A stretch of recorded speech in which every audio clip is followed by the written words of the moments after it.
হোক যার যার, বড় মা সবার, এই মন্ত্রেই প্রতি বছর পূজিত হন তিনি। নৈহাটির অরবিন্দ রোডে অমাবস্যার রাতে এই পুজোকে ঘিরে লাখ লাখ ভক্তদের ঢল নামে।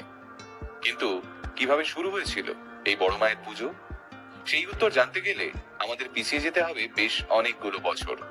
আজ থেকে প্রায় 90 বছর আগে স্বর্গীয় ভবেশ চক্রবর্তী এবং তার 4 বন্ধু মিলে ভাঙা রাস দেখতে গিয়েছিলেন।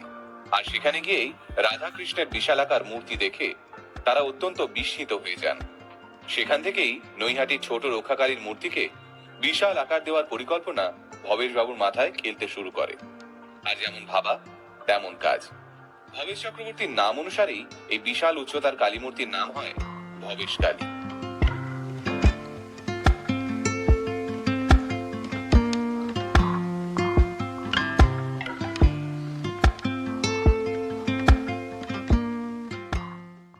মা কালীকে বাড়ির মেয়ে রূপেই আরাধনা করা হতো। পরে এই পুজো সর্বজনীন কালী পুজোর রূপ নেয়। মজার ব্যাপার হলো, সর্বজনীন পুজো হলেও এখানে কোনো চাঁদা নেওয়া হয় না। ভক্তরা এই পুজোর সমস্ত ব্যয়ভার বহন করে। মায়ের ভক্তদের কাছ থেকেই সোনার উপর গয়না থেকে ভোগের সমস্ত খরচ উঠে আসে। মায়ের মূর্তি আগাগোড়ায় সোনা আর রূপোর গয়নায় মোড়া থাকে। ভক্তদের দেওয়া প্রায় 1.5 কোটি টাকার গয়না ব্যাংকার লকারে গচ্ছিত আছে। সেখান থেকে পুজোর সময় গয়না বের করে এনে মাকে সাজানো হয়। মায়ের জন্য বর্তমানে 100 ভরি সোনা আর 200 ভরি রূপোর গয়না সঞ্চয় করা আছে। তবে বিসর্জনের আগে সেই গয়না খুলে রেখে মাকে সাজানো হয় ফুলের গয়নায়।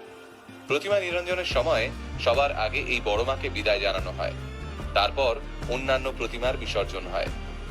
বছরের পর বছর বহু মানুষ নিজেদের মনস্কামনা নিয়ে মায়ের কাছে আসে, মানসিক করেন, দণ্ডিও কাটেন। এরপর সবার